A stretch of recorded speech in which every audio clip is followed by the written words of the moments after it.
People can have their houses spotless and ladies can have their nails done and guys can get their cars washed, but somehow miraculously they don't have any time to take 30 minutes or something for themselves. Yes, we may not all be athletes, whatever that definition is, but our bodies are tools that are meant to be moved in the natural world. We are more productive. We can execute more concisely. I think we have better ideas when we still have harmony in that natural way. So be it, with my environment and using my body as that tool. And I think a lot of people look at someone like me and they think, she's a jock and she went to college for that and played in the pros and whatever. But what they don't realize is I keep up my physical practice because I'm just a human being. Trusted and proven, pushing the limits on every shot. We never fear failure. Join us as we set ourselves against the odds, bringing you cutting-edge voices in every industry. This is the Ironclad Podcast. Hey, what's up? This is Jesse from Ironclad, sitting in for Jeremy here on the Ironclad Podcast, and I'm really excited about the guest we have on today's show. She is a fashion model. She is a professional volleyball legend. She is an entrepreneur. She's an author, and she's the host of the podcast, The Gabby Reece Show. Along with her husband, Laird Hamilton, she runs the digital fitness coaching company XPT, as well as Laird Superfoods. We had a great conversation about a holistic approach to not just physical performance, but mental performance and being present. It's a great conversation. Can't wait for you to hear it. Here is my conversation with Gabby Reece. Well, I want to jump right in. You have so much going on in addition to being obviously a wife and a mother. You're an entrepreneur, and you have. I love your podcast, by the way. It's really great, and I feel like the topics you've chosen are always super interesting. You have great guests. How do you balance everything that you have going on in life? Because I feel like that's the big question for people who want to strike out and be entrepreneurs. How do you maintain that balance? Well, some people will be listening to this, and if anyone is watching it, you can see that my hair is wet, and that's just because I just came from training. And so that decision to not be perfect, but to get my training in and to show up here, I think that has always been something that has helped me, which is focusing on the things that are real and important, and not worry just about how it looks. Or for it to be perfect. Yeah. Say there aren't times that things aren't highly orchestrated, but it's about focusing on what's really important, which usually is doing the work. And when you are showing up, you're really showing up. And so I think the notion of balance is unrealistic for any of us. I think we're just moving through, balance. And I think if you're trying to be conscious of the buckets that you want to put your energy into, I think sometimes we get distracted in ways where we feel like we have no time, but yet if we sort of consolidated or isolated the things that were genuinely important to us and where we think we're trying to go, we would then also leak a lot less time and energy. And that's always easier said than done. It's like relationships, they're not scheduled or organized, and sometimes someone needs to talk, and that infringes on I have this other thing I need to do. Yeah. But I think it's sort of, I guess, if I can get as much of my external life to continuously reflect who I am as a person individually, whether it's my personal relationships, the work things I'm taking on, my training life, then I feel like they all sort of flow and help each other. But the idea of balancing it's impossible. Yeah. And I guess it kind of comes down to priorities where, you have certain things, but there are also different chapters in life where you have to reevaluate priorities in certain things. So how do you create those priorities so that this is where I'm going to spend my time, this is where I'll be present, and how often do you reevaluate them? I liken it to, you were in the military, let's say, and you were under attack. You wouldn't say, we're under attack and take the whole notion on at one time. You'd be aware that there were things coming at you and you'd have to deal with first things first. And so what I try to encourage people is it can be overwhelming when you take it all on. I need to spend a long time with my husband And I, you know what, I haven't read a book to my one kid in a minute, and I kind of really need to do that. And I have 7, I have a board, call or meetings around work. Instead, it's like, what am I going to do first? And how am I going to focus on that and be emotionally only responding to that? Because the problem when we look at everything, we over respond. Yeah. And then we're less effective and we're tired. Instead of, okay, now I'm doing this. And knowing, like you said, what buckets, need what, when. And certainly like with my family, that is always going to hover at the top. But it's knowing, like, for example, when you have a new child, the amount of time that you will give to your business is way less. And then as your kids become older and more independent, then you start to feel naturally like, oh, it's healthy and okay for me to go over here and spend more time here. So I think it's also when you're in one segment of your life, understanding like, I'm doing this now. And this isn't forever. So I'm going to enjoy what this is. And I'm going to do it the best that I can, because once this time has passed, I don't get it back. Yeah. And listen, I say that all buttoned up with a period at the end of it.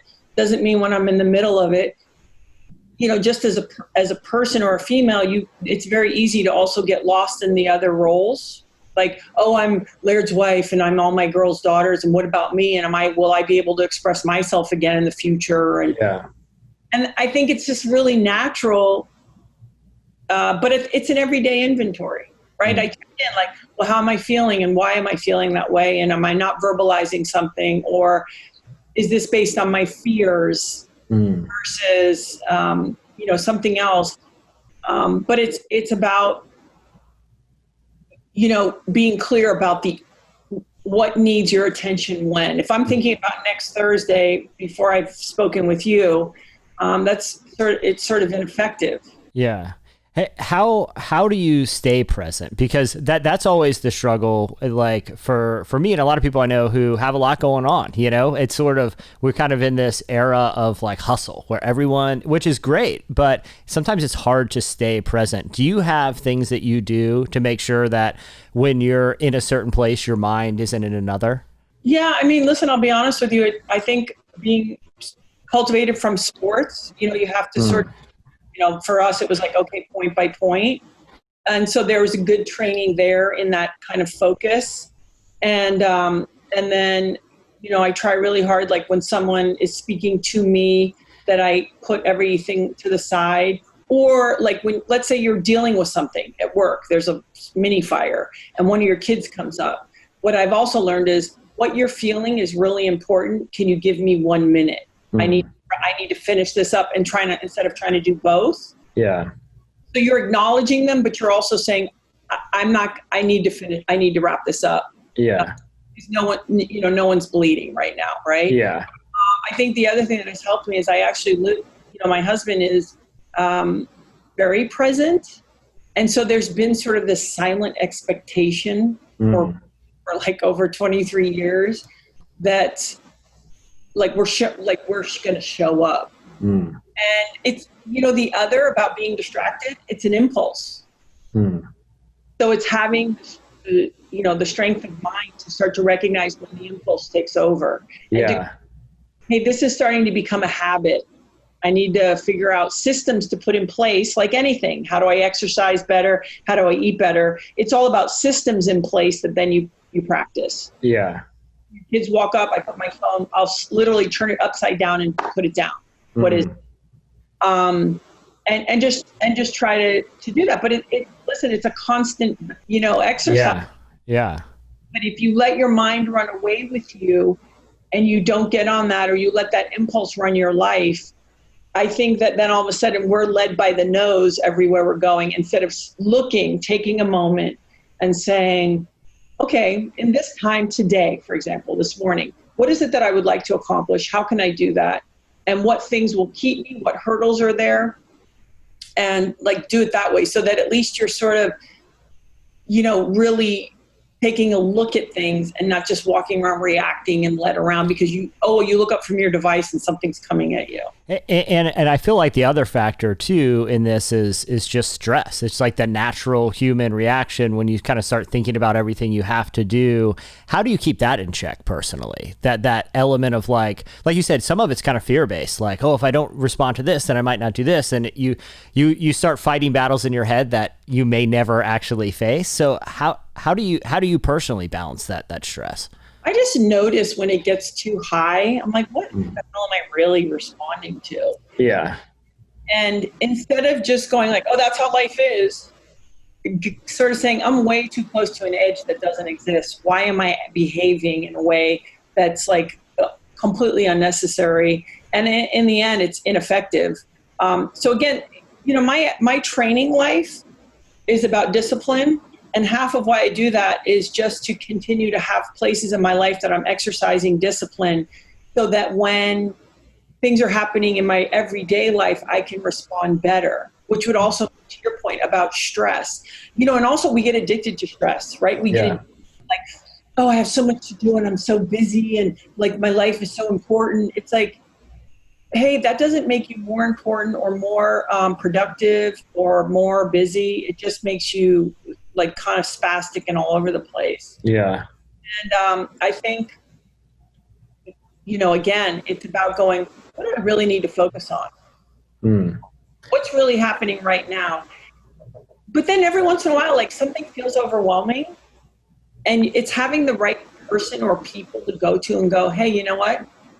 I'm like trying to navigate this and I feel bumpy, and it's the right person to reflect that conversation off, even if it's just to look at your own feeling. Yeah. And what's interesting too is, I know for you in particular, like there's a link between, fitness and physical well-being and like that mental and emotional well-being. And I feel like a lot of people, that seems like a foreign concept, like a lot of people maybe who aren't naturally athletic kind of think, well, that's not something in my life I really need to cultivate. I'm too busy with all this stuff. What would you say to someone who either thinks they don't have the time or it's just too hard to get in like actually incorporating fitness because they don't understand that mental and emotional benefits of it? Yeah, I mean, it comes down to the basic, like we are animals, and I think our avatars are meant to move. And I think it goes back to your value system, right? People can have their houses spotless and ladies can have their nails done and guys can get their cars washed, but somehow miraculously they don't have any time to take 30 minutes or something for themselves. So I think it's first, and the root of it is our value system. I have opted for certain things to go by the wayside if need be, in order for me to keep up my physical practice, and understanding that, yes, we may not all be athletes, whatever that definition is, but our bodies are tools that are meant to be moved in the natural world, like a part of it, and it is part of us. And just because we are on electronics and we're in cars and we ride in airplanes doesn't still take away biologically that we are these natural beings. And I feel that we're better. We are more productive. We can execute more concisely. I think we have better ideas when we still have harmony in that natural way. So be it, with my environment and using my body as that tool. And I think a lot of people look at someone like me and they think, oh, she's a jock and she went to college for that and played in the pros and whatever. But what they don't realize is I keep up my physical practice because I'm just a human being. And we've not remembered. And if this whole thing right now doesn't remind us with COVID-19, we put so many things ahead of our health. And besides our friends and family, I always remind people the number one thing you will ever own in your lifetime, all this accumulating we're doing, right, is your health. And I think it's like pay a little bit all the time. Yeah. Each day, like, oh, it's hard. Life is hard. I was just recently quoting Bruce Lee about don't ask for an easy life, pray for the strength to deal with the challenges. Hey, life, we are going to be dealing with it. So let's fortify everything, our mind, body, our spirit, so that when it's coming, but it's also, again, reevaluating what's important and what do we define as success. Because that makes it easier. Well, I think that leads to a question. I mean, I think anyone could objectively look at what you've been able to accomplish. You know, you're an entrepreneur and an athlete, like I said, a wife and mother. How do you, though, define success? What's your personal measure of that was a valuable way that I spent my time, or maybe I could have done better? How do you personally, you know, what's that metric look like for you? I think and I've had lots of failures, you know, athletically and in business, you know, I've bombed it many times, is when I get up each day, if what I'm pursuing feels like a real extension of who I am, it doesn't mean easy and it doesn't mean fun every minute. I feel like that's success. If also for me, if my relationships around me are rich and intact, doesn't mean perfect, it's like where I want to be, then I go, oh, first, this is success. Because again, for me, it's not about going by the rules or doing what I should be doing or what the expectation of what I'm doing. I don't think that is success. I think success is, gosh, you know what? This really feels like something I can put all my efforts into, regardless if it works out or not. Yeah. Like my real reason. And what ends up happening is oftentimes, because it's authentic or you believe in it, enough times it'll work. It doesn't always work. Yeah. You can't learn if it always works. Well, and what's interesting about that is, you know, with XPT or Laird Superfoods, it's like you can see this seems like an extension of you, an extension of Laird, like the values. Do you remember when that idea kind of clicked into place? Like, oh wait, if this is a passion, that's got to be the first metric. Do you remember when you kind of had that revelation? I was probably like 18 or 19. I was really fortunate that I was faced with a kind of a dual life between working in fashion and being in college on a scholarship playing volleyball. And because I was providing for myself, I was not reliant upon my family. I had to really kind of navigate my future. And I had an accountant in New York ask me, why was I still playing volleyball when, if you're in fashion, it's very fickle, it's finite. If you can even make a living at it, you're kind of really lucky. And he's like, why are you playing volleyball? And even at some point, I gave up my scholarship because of NCAA rules and paid to play. I was like, you know, it's really feels good to me. And that pursuit feels so good to me. And it feels really honest. And I feel like it's where I need to be. Yeah. So I remember even then being unsure but trusting it all at the same time. I think, and I've said this many times, I think because I grew up in kind of an unconventional way. I grew up in the Caribbean. Nobody put, you know, like you'll see families where they go, well, then you graduate high school and then you go to a university and then you'll do this. I never had that. And so I got to kind of go based on my instincts and say, well, what feels good to me? I ended up weirdly having kind of a straight life, whatever that means, in that way. Yeah. But still, I was moving into spaces that always reflected something inside of my instinct. And then the other side of that is like, you have to be willing to like bust your ass. And sports certainly taught me that.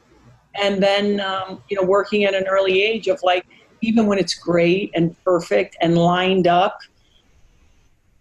you have to work.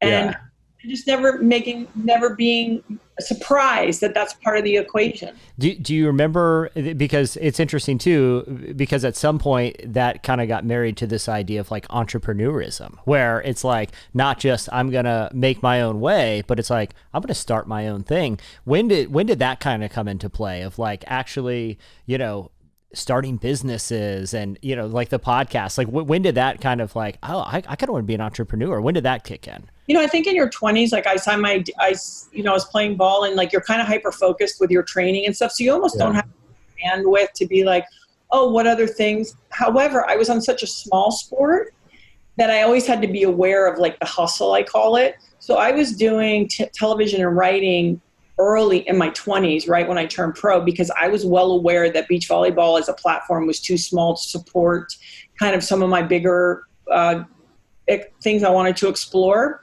So all along I was kind of bolting on side hustles that would kind of give me a little more freedom. But they were things that were out of my realm of possibility. I wasn't doing like weirdly different. It was like, oh no, I think I could go interview athletes and talk to them about whatever. Then you're working for someone else. Like I work for Nike, and then you're sort of supporting other people's visions. Yeah. In your 30s, you go, well, wait a second. You become aware of time. Like time is moving, and time game. You better be realistic. Yeah. Well, wait a second. Maybe I would like to own something of my own, but you don't want to force that just to do it. You don't want to like go, okay, we're selling, whatever, because we want to own something. You have to, I think you put the questions out there, and then some of the things start to appear. So I think early in my 30s, I was like, it's such a gift to work for other companies, but there's a shelf life. And so you start to really reorientate to the horizon of, okay, what if I could own something so it wasn't about me showing up and jumping up and down or having to look a certain way. Yeah. Well, I want to talk about XPT, and I think it's such a cool, just program and idea. It seems so counter to a lot of kind of fitness philosophy these days, and the hard charging, CrossFit type of stuff, where you're just where it's just like this embrace of pain. XPT seems more holistic, and breathing and moving, and it seems very natural. Tell me a little bit about the idea. Where did it come from? Well, it's really just a natural extension of first Laird's lifestyle. I've said a lot of times that I draft behind Laird. I could get stuck at my computer and completing tasks while Laird is out there really exploring and kind of being more curious and tinkering and things like that. So we were playing pool, and then we were introduced to breathing from a friend of ours, Rick Rubin, through Wim Hof. And even though, breathing's as old as the hills. And then we started doing, they call it exposure training. We just call it heat and ice. And just, what it is I also live with a person who is still on an athletic quest, well into his 50s. And so here's the deal with hard charging. If you hard charge everything, you will be broken and in a pile after 20 years, and you can call it. And I think when you really live a lifestyle that's like, wait, how do I perform at a very high level now and in 10, 15, 20 years, right? So it's a longer pursuit. It's a longer story. And so sometimes I think when people haven't done it, we've done this for such a long time that I think sometimes that we're well aware of something gives. Knees give, hips give, you're going to be broken. So Laird, we added all these things. And then a woman we work with, Jennifer Meredith, was the one who said, what you guys are doing up at your house, you should try to figure out how to kind of put a frame around it and share it with other people. And we were actually completely intimidated by that idea. We shared it with our friends for years, but the idea of saying, okay, we have enough value in this that you can come and show up and we can somehow administer and make it worth your time. Both Laird and I were a little, unsure about. Well, it's so interesting because I feel like a lot of the ideas that are the cornerstone of the program are things that are suddenly more and more people are discovering. We do a podcast with someone who's a mental performance coach, and he works with a lot of MMA fighters or MLB pitchers or golfers. And the one thing when we talk to those guys over and over, it's breathing. It's there is this real value in it, but that wasn't something I was taught in gym class. It was, hey, how many pull-ups can you do? Can you do the V-sit reach? Let's do this.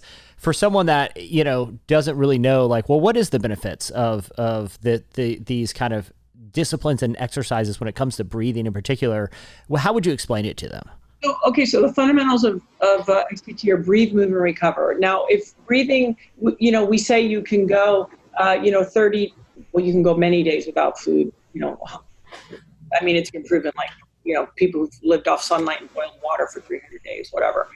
and then, sort of like water for 3 days, but air, it's like 3 minutes, right? So let's get to the basics. And so we used to know how to breathe. And then about 200 years ago, we started mouth breathing, which, if I could break it down as simply as possible, if you are mouth breathing day in and day out, a couple of things are happening. Chances are you're vertically breathing, so that means shallow into the chest with probably a lifting, versus a circular opening, expanding of the ribs, making room for the lungs, and also pulling down into the lower belly. Most of us are shallow and lifting in the traps. Okay, what happens there? First of all, you're moving into fight or flight, like just on a basic level. So you're creating, you're upregulating, or you're moving into fight or flight, or going into your sympathetic. So you're ramped up. So if you're doing hours and hours of this every day, this is not an optimum place to function out of. It's stressful. And a lot of it probably has to do with that we're sitting and, so we're not really pulling the breath deep. The other part of that is when your mouth is open, you're scrubbing your CO2 all day long. So if you close your mouth and you breathe in and out through your nose, and the nose is able to pull the breath down into the lower belly. And if you can do that, I always tell people it's a 3 parts breath. If you can pull it down into your belly, you almost just push your belly out if you can't feel it naturally, and then kind of open up your ribs. And I always say you can actually pull the breath into your lats, but think of it still in that 360 circular way. 2 things are happening. One, and then you pull your belly button to your spine and kind of slowly exhale. Now you're down regulating. Now you're in your parasympathetic. You're calmer. You're also, because your CO2 is rising in your system because your mouth is shut, the oxygen you are breathing is actually getting absorbed into the tissues and cells. So if you're talking about better health overall, if you're doing an athletic event, recovery, lactic acid gets pushed out. And then there's a whole bunch of other things as far as, like if you sleep with your mouth closed, your myofascial development and jaw for children, there's just a host of things. So people have to realize, I say it's free. You can do it anywhere. And it's the essence of life. And so why not use it as a tool? And conversely, like, hey, I got a big day, a big meeting. There's breathing patterns to like, let's go. Here we go. We're going to war right now and game on. Or I'm in altitude. How do I scrub my CO2 and things like that? So I think it's a really simple thing. So I would just tell people, listen, if nothing else, when you're in your car and at your desk, try to be nose breathing. And really now what we're talking is probably 4 to 5 breaths a minute. Less, longer and fewer, not, mouth breathing 13 to 20 breaths a minute. I feel like the move aspect, I know a lot of people who, they have like an assault bike in the garage or like a rower or they're on a running program. But if you were to ask them, hey, what's your recovery look like? What, how important is that? They'll probably be like, I try to get a decent amount of sleep, but they don't ever really put time into anything other than that. How important is the recovery aspect? Because even kind of in the era of like modern fitness, it's something that the average, person who may work out still doesn't take time to recover. Tell me a little bit of its importance and some techniques that actually work. Well, first of all, people will oftentimes schedule in their rest day. And I always say, first of all, I appreciate that because then they build schedules around that. But first of all, there might be your day rest day and you might feel really good and you could go. And you might have a day you're supposed to train and you don't feel really good. And that happens. And so what I would start with is, why don't you go, and once you can actually listen to your body, pick the day, and then recovery as in active recovery.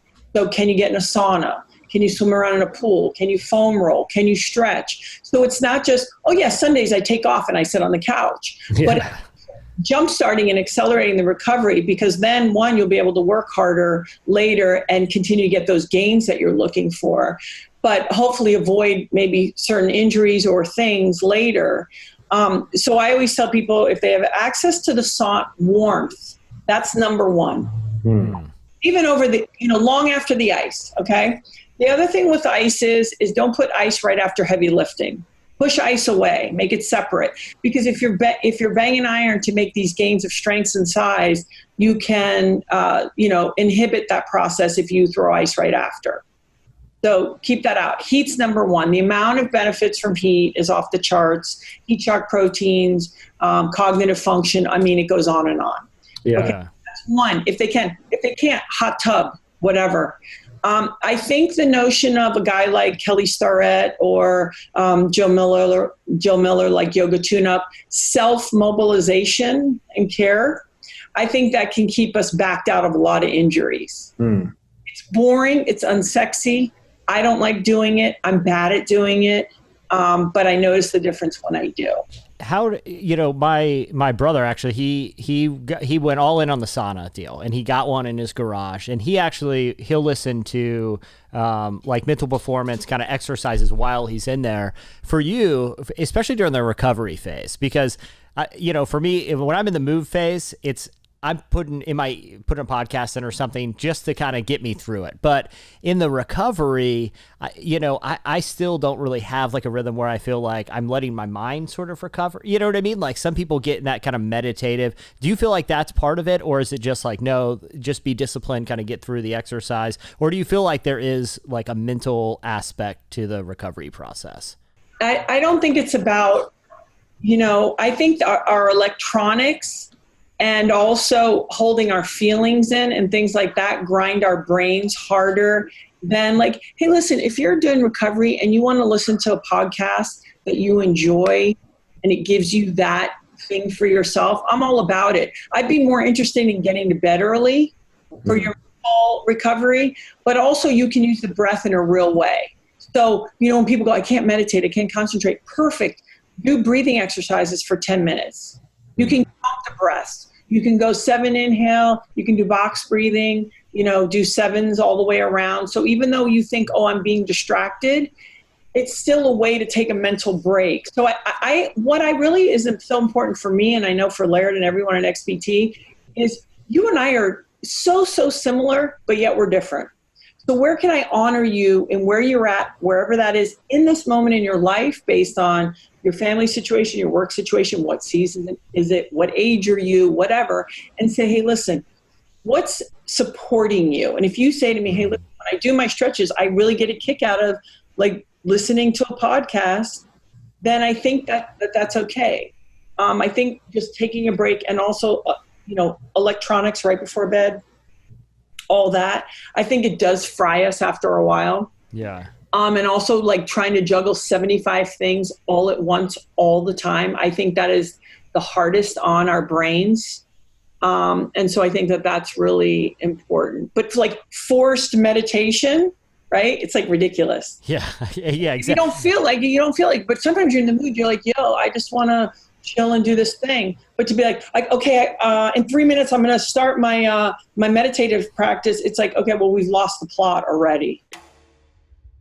Power is literally everything to us.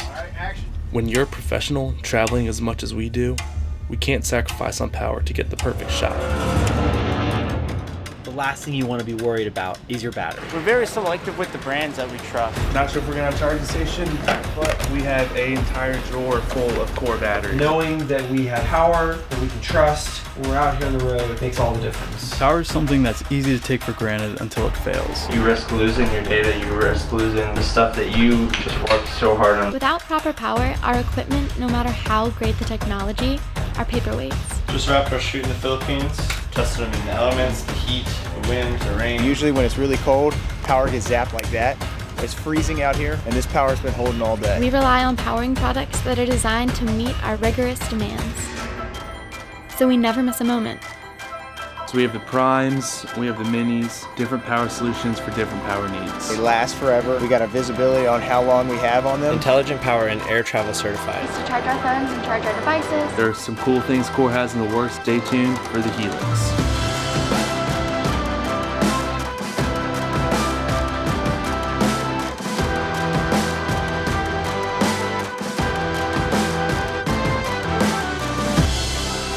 As the technology of our trade gets more complex, we're confident that the power we use will not only match it, but help bring it into the future. The story doesn't stop for anyone, and that is why we choose Core.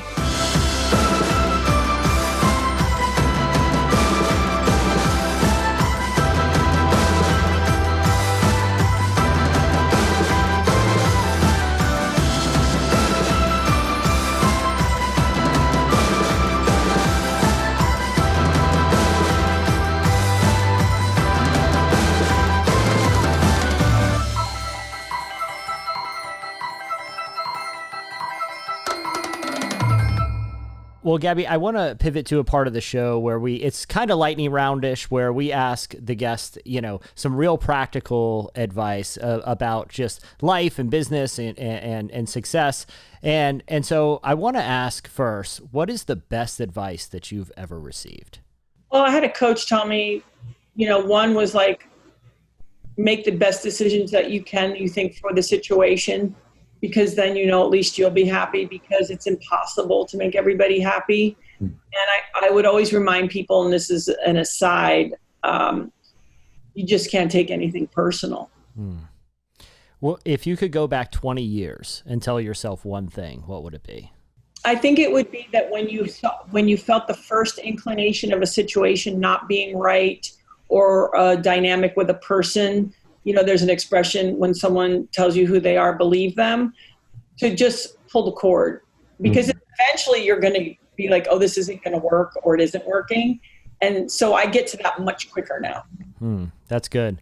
Obviously you and Laird are in business together, but you're also married. For people out, and I feel like that's, especially among the young generation, the Instagram, a lot of people want to be kind of entrepreneurs, but they also want their family involved. What advice would you have for someone that wants to go into business and they have dreams that they want to pursue, but they want their spouse and family involved? What advice would you give them? I mean, first, if it's natural, right? Like if it seems like Laird and I, it sort of happened over naturally, is everybody has their strengths. It's like being on a team. Everyone has their strengths. And so it is also, even though you know everything about your partner in the romantic way, when it comes to business, you have to let them do what they're good at. And you can't bring sort of what your personal knowledge is about them, like, oh, they don't get their underwear in the hamper, as a reason why you're not going to actually follow or listen to them. Yeah. And really learned how to separate that and support them, but also learn how to shut it off so that you can have a family or romantic dynamic that doesn't always talk about your business, because that's really easy to bleed in, because it's your life, especially when you're an entrepreneur, because there's no 9 to 5. Yeah. Just making sure you're taking care of the relationship romantically and saying, okay, when it's my turn to be in charge, that you'd actually be willing to follow me. And conversely, when it's your time, when we're in your area, I'm going to honor you. I think that's has really been helpful for us. And like any relationship and any dynamic, make sure the communication is very clear. It's very respectful. And even when it's uncomfortable, that you don't avoid things, because they come back, and they come back so much bigger. Yeah. What would you tell a young listener who wants to change the world but doesn't know how to even get started? What would your advice be to them? I'm seeing this with one of my daughters, actually, who's 16, overwhelmed by sort of the injustices of the world, life. And it's like unfair everywhere, and we see it. And I think when you're younger, you're almost in the right way to see it. Like as you get older, you learn all of that, like that's how it is. I think it starts first with yourself. Learn how to really care for yourself and love yourself and nurture yourself, and then do that with the people close to you. And then if you can get involved in your community, because then the opportunities in where you can really impact, they're going to show up. But again, it's taking things piece by piece. If you try to go, hey, I want to make a difference in the world, you won't know how to insert yourself. So you have to start in the small ways that then lead you to maybe possibly the bigger ways. And believe that you can make a difference, but it's a practice. It isn't like, maybe you might only the first time impact one person, but that's one more person. So it's also seeing the value in that. Yeah, that's really good. I feel like social media kind of fosters this thing of like, well, if it doesn't have this many likes or engagements, it probably wasn't that important. But really, like on a relational level, you never know how one person could be impacted by one thing. That's really good advice. Well, my coach in college never had children. And what I call her Mother's Day, because I'm like, you had hundreds of children. And then we all went out and mobilized, and maybe we impacted people. So to the point, Tim Ferriss said something very interesting. And he said, basically, you should function like you're talking to 1,000 people. That's really good. Gabby, what's one thing you think a person should do every single day? You probably have a lot, but if you had to choose one that is practical that people could actually like, oh, I think I could start there. Honestly, I think when we start our days, I always say, like, you know how when you wake up in the morning, you know if you're kind of on your better side or not, like if you're a little more bummed out or in the upside, it's easier. I always say before I put my feet on the floor is I align myself with who I'm trying to be and where I'm trying to go before I put my feet down. And I'm reminded, even if it's 2 or 3 things, of the things that I know I'm so fortunate for, because somehow this catapults you into a posture and a position that you can take on your day the right way. So when people go, oh, gratitude, I'm like, yeah, but it's not always easy to get there. Yeah. That too is a practice. And even if you have to kick yourself in the ass and be like, hey, listen, I'm really happy that I'm healthy. I have a roof over my head. And you know what? There's someone I love that's downstairs. Okay, get up, let's go. And that's something that I feel like, especially right now with what's happening in the world and this terrible pandemic, that a lot of people don't start their day with gratitude. They start it with that anxiety and fear. And it's a challenge right now, but I feel like, man, it does give you good perspective to just go out for the day, you know? I had a woman I know named Byron Katie. She has a program called The Work. And she said, you know, it can always be worse. And sometimes, and the other thing is, like, if anyone's had something radical happen in their life, whether someone had a really heavy health thing or something, we would pray for some like normal. When you're in that, it's like, oh, here we are again. Oh, here we are again may not be so bad. Yeah. Also learning the beauty of the practice of the everyday. Making your bed, preparing a meal. These are ritualistic things that can be incredibly monotonous. I wanted to write a book called Death by Domestication. But if you could actually start to see the art in some of that, then that gets incorporated in the art of your living your everyday life. Yeah, that's so interesting. It's almost like those sort of, you know, in like religion circles, like those liturgical exercises. Well, we do this because it creates a pattern that we can, you know, find beauty in. Gabby, what is one book you'd encourage everyone to read? One book right now. I did a podcast with Kristen Ulmer. She wrote a book called The Art of Fear. It was quite beautiful. For entrepreneurs, the gentleman who used to run Disney, who just retired in January, wrote a great book. It was just full of great stories. I'm trying to think. I think The Art of Fear, because it really just talks about fear, depression, and facing it. And because I think it's an important thing, especially in the world we live in, where, you know, they say in Latin, to push down is depress. And so if we're trying to fight, you know, humans are anxious beings. Yeah. And so I think it's about understanding biologically that was a tool used before. We just don't live like that. So now we've got these invisible fears and anxieties, and it's confusing. So I think I really did enjoy The Art of Fear, and just the different relationship, and that fear it's not a bad thing. Yeah. It's embrace it. But also to go like, oh, do I really need to be that anxious? I don't. That takes a degree of self-awareness that I feel like it takes some time to develop. But once you have, it's like, oh, that sort of emotional awareness that I feel like it's easy to take for granted. Yes, but also if you're on your devices all day and you're laying around and you're eating like crap and you go, oh, I feel bummed out. It's like, hey, there's a bigger situation going on. Yeah. It's also about personal accountability. You know, that was the other thing in college. My coach talked to me all the time about being personally accountable. And so if something is not the way that you like it and you actually have the opportunity to participate in it changing, then do that. It doesn't mean it's going to go exactly how you want, but begin the process of participating and making that shift. And I think whether you're an entrepreneur or you go to a different job or whatever, this is a fundamental element of living, of saying, oh, can I control that? I can't. Okay, I can't worry so much about it. This, I don't like it. I've been bitching about it. Can I participate in making it better? Yes, I can. What can I do to do that? And I think that is really important. All right, action. So we'll do our wide and we'll do our close up here. Scene 101A, take 3. Guys, is this my trailer? Let's do one of these and then we're good. All right, ready?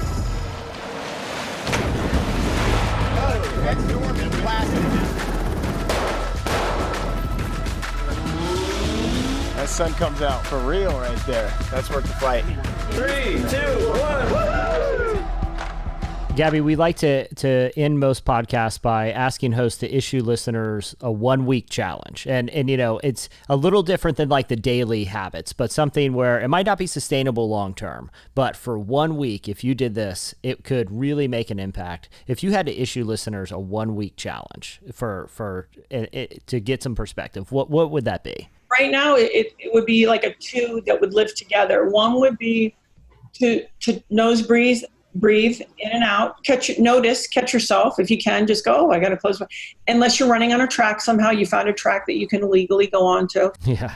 And the other would be notice if you get your back up about something, because we only react to things usually that are close to something that we're dealing with. So if we get defensive or angry, instead of being defensive or angry, go, gosh, I should probably look at that because something in that is true enough that it's making me react that way.